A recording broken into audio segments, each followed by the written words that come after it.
என்னோட first mentorship, one of the biggest corporate hospital, they are the biggest in the South Asia.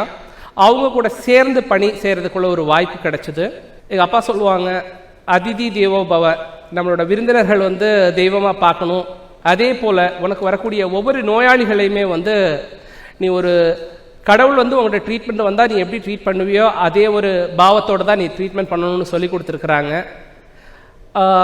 அப்போ நமக்கு வந்த நோயாளி வந்து முதுகு தண்டுவிட பாதிப்புக்காக வந்திருந்தாங்க. நம்ம ரொம்ப பேர் சொல்ல விரும்பலை, ஒரு எலைட் ஃபேமிலி.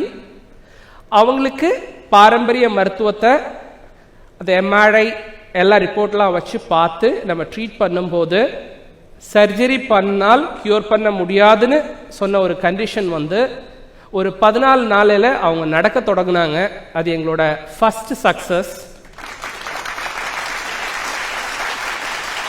ஏன்னா அந்த பேஷண்ட் சொல்கிறது வந்து இன்றைக்கும் என்னோட வாழ்க்கையை மாற்றினது. எங்கள் அப்பா சொன்னது சரியாக தான் இருந்தது, உனக்கு வரக்கூடிய நோயாளி கடவுளாக இருக்க முடியும், ஆனால் வந்த முதல் நோயாளியே அந்த மாதிரி ஒரு நோயாளியாக இருந்தாங்க.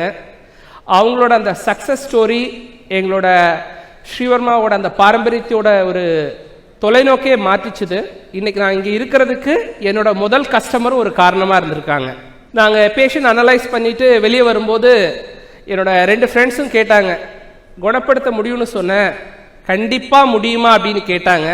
உண்மையாக சொல்கிறேன், அந்த டைமில் வந்து முதல் நோயாளி நம்ம தனிப்பட்டு ட்ரீட்மெண்ட் பண்ணுறோம். அதுக்கு முன்னாடி வந்து அப்பா ட்ரீட்மெண்ட் பண்ணுறதை பார்த்துருக்குறோம், கல்லூரியில் ஆசிரியர்கள் சொல்லி கொடுத்துருக்கிறத பார்த்துருக்குறோம். ஆனால் அந்த நோயாளிக்கு ட்ரீட்மெண்ட் கொடுக்கும்போது முழுமையான நம்பிக்கை கிடையாது. இன்றைக்கி நீங்கள் எல்லாம் படிச்சுட்டு இருக்கிறீங்க, உங்களோட ஃபஸ்ட்டு ப்ராஜெக்ட் எடுக்கும்போது இந்த சந்தேகம் உள்ள வரலாம். ஆனால் உங்கள் மேலே ஒரு நம்பிக்கை வச்சு ட்ரீட் பண்ணும்போது அந்த சக்ஸஸ் ஸ்டோரி உங்களோட வாழ்க்கையை மாற்றும். 2006 வரைக்கும் எனக்கு அந்த ஃபேமிலி தான் ஒரு மென்டர்ஷிப்பாக இருந்தாங்க.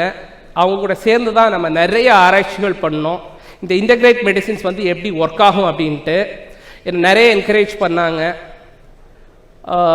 இன்னைக்கு உங்களை யாராவது ஒரு ஆளை கூப்பிட்டு நீங்கள் லைஃப்பில் மிகப்பெரிய விஷயத்தை பண்ண முடியும் அப்படின்னு யாராவது சொன்னால் நீங்கள் ஒரு சந்தேகத்தோடு பார்ப்பீங்க. நானும் அதே போல் ஒரு சந்தேகத்தோடு தான் என்னோட மென்டாரை பார்த்தேன், ஏன் இவ்வளோ நம்பிக்கை வைக்கிறார் அப்படின்ட்டு. பட் அந்த ஒரு 6 வருஷம் மென்டர்ஷிப்பில் எனக்குள்ளால மிகப்பெரிய மாற்றம் நடந்தது.